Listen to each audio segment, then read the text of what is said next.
Friends and Letters. They're the ones who create all these stories, and they are supposed to be like bedtime stories for adults. At least that's what I was searching for. However, I'm not really sure if these are for adults because they look too cute. They look like, I don't know, children's bedtime stories, but we'll see. I haven't read them. I read through them, but I didn't read the whole thing. But yeah, I have 2 stories prepared. So I basically just want you to sit back, relax, and try to sleep. I'm just gonna be reading the stories to you, okay? So in this video, you can literally just close your eyes because there won't be any visuals that you need to pay attention to. I'll just be reading from my phone. Yeah, let's just start. I hope you're comfortable, ready to sleep. Turn off the light, put on your headphones if that's something you do. Get super, super comfy. So our first story is called Leo the Cat Bakes Waffles. One Sunday, Leo the cat's family was having friends over for a visit. Leo enjoyed it very much when guests came to their house because they would always play and cuddle with him. Leo would be the center of attention the whole time. If he was lucky, someone would hold him and rub his ears for hours. That day, there were delicious smells coming from the kitchen. The family was preparing waffle batter. Leo especially loved the milk that went into the batter. He could sniff it from anywhere in the house. Leo was very good at observing. Nothing escaped him, and today was no different. He sat down on the tile floor of the kitchen and closely followed the waffle preparations. Of course, he was always hopeful that he would get some scraps. Maybe something would spill on the floor and he would get to lick it up. But not this time. What a pity.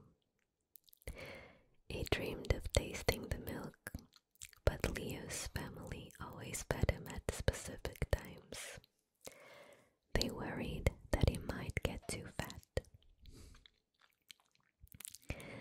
When the delicious smelling waffles were ready, his mom sprinkled them with powdered sugar and served them to the guests. Unable to resist sweet things, Leo ran to each guest in turn, meowing affectionately to see if he could get them to share their waffles. But every guest followed the rule about not feeding the cat. With a sight, he took one last sniff of the delicious scent and retreated to the sofa.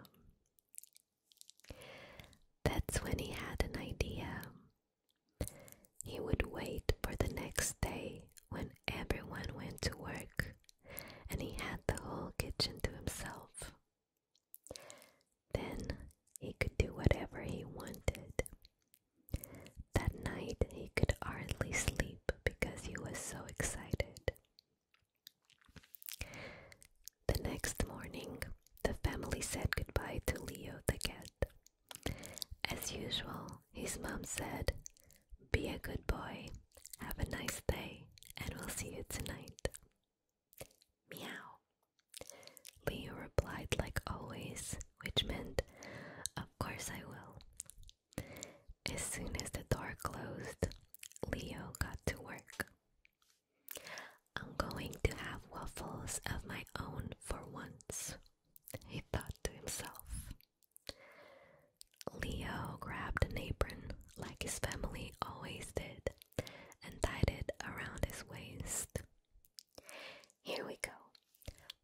First, I'll need a bowl, but it's all the way up in the cupboard. I need a ladder, he thought to himself. Phew, how exhausting, grumbled Leo as he gathered the flour, sugar, butter, eggs, milk, and a pinch of salt. It's a good thing I watched so closely yesterday. They make it look so easy. Fortunately, the waffle iron and mixer were still on the countertop, all clean and shiny from the day before. Perfect, Leo thought as he started to mix the batter. He was quite proud of his results until he noticed that the flour had dusted the entire countertop. Suddenly, his nose itched. Oh no! Achoo! Leo had sneezed so hard that dough stuck to his mustache and flour covered the floor around him. Meow! I'll clean that up later, he thought. He grabbed the mixer and started whisking the dough. Oh my, it's splattering everywhere. Leo was covered in batter, but he was happy to lick it off and continued diligently. As he tasted the dough with his paw, he thought, meow, a little more sugar would be good. Leo kept tasting and adjusting until the dough was nice and sweet. Now it was time to turn on the waffle iron and cook the waffles. He scooped the batter with a ladle, but he was no longer sure how much to use. The batter spilled onto the countertop. Never mind that, Leo thought to himself. I just finished my very first waffle. It was a little burnt, but Leo ate it with relish. And so it went until several waffles later, the cat grabbed his belly and doubled over in pain. Meow. All those waffles are making my tummy hurt, he whined. I need to rest a bit before I clean up. He climbed up his cat tree with the last of his strength and laid down, but he could hardly relax. He looked at the kitchen clock and thought, meow, it's almost 5. The family would be home soon, and he still had to clean up. With a terrible stomach ache, he got up and rinsed all the dishes in the sink and put them away. He mopped the floor furiously and swept it with his tail. But even after all that, everything was still so sticky. Just as he was done cleaning, he heard the key in the lock and watched as the front door opened. His family called out to him like usual, and he heard his mother say in surprise, "It sure smells like waffles in here."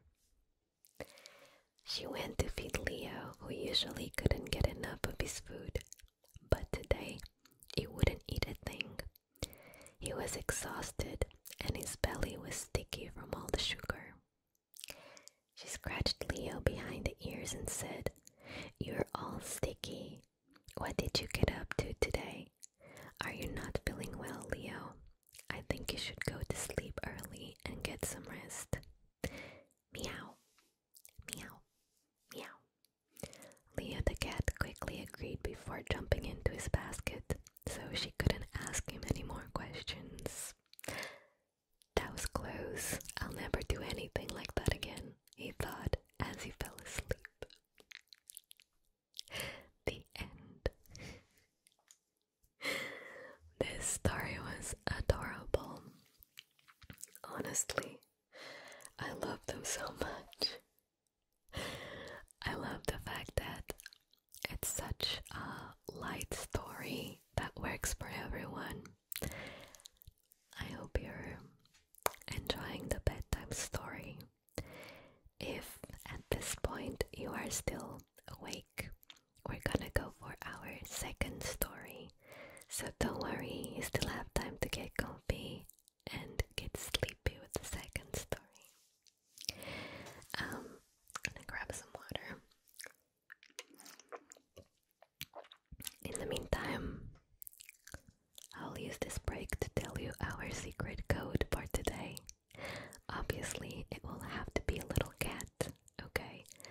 I know we've used this one before, but it just makes sense. It will be Leo the cat. Leave that in the comments. Our next story is also with Leo, so we're gonna see what he's up to on this one. So our next story is called Leo the cat builds a birdhouse. Leo the cat had been waiting for this day for a long time. Meow! Finally, some alone time at home again. As nice as the holidays had been, at some point a cat needs some space, especially if they have a plan in mind. Leo had a plan and was looking forward to today's project.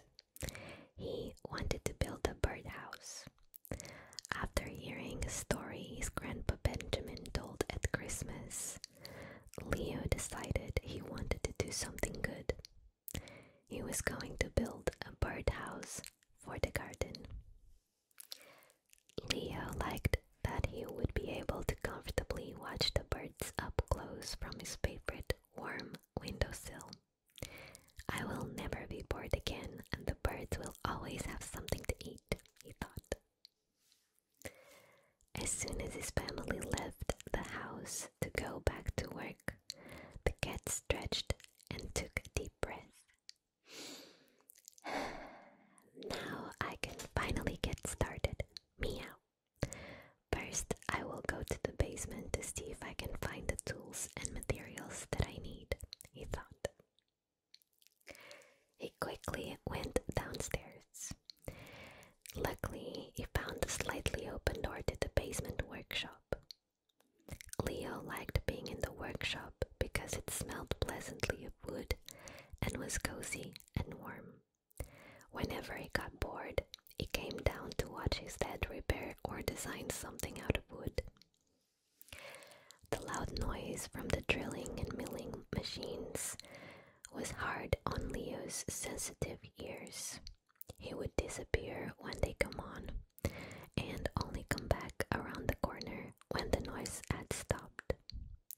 His dad often said, "Leo, you're so attentive.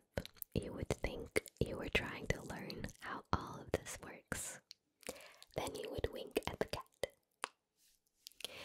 Now Leo was going to try it out on his own. Maybe I should make a drawing first, so I have a plan to work from, he thought. Nah, I can do it without a plan.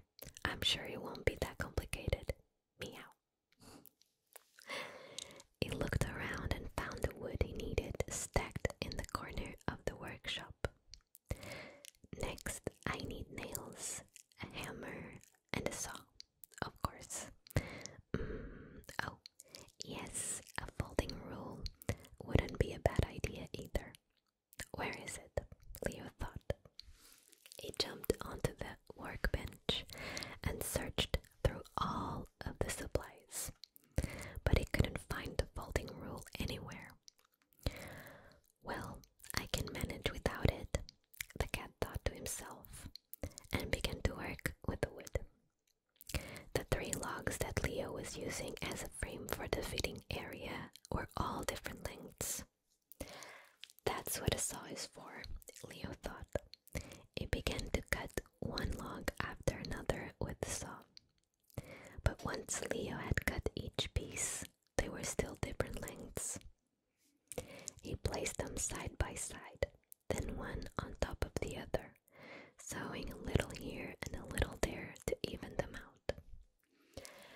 Once he thought they were good enough, he tried to set them up in a triangle and connect them with a wire. But they kept tumbling to the ground and rolling in all directions. Meow, exhausting. It sure would be useful to have a helper to hold these pieces, the cat grumbled. He decided to start on the feet plate and roof and come back to the frame. He picked out the pieces of wood, grabbed a hammer, and started looking for the nails to hold the pieces together. Still holding the supplies, Leo jumped onto the workbench, but the heavy hammer knocked him off balance and he crashed into the shelf where the nails and the screws were neatly sorted.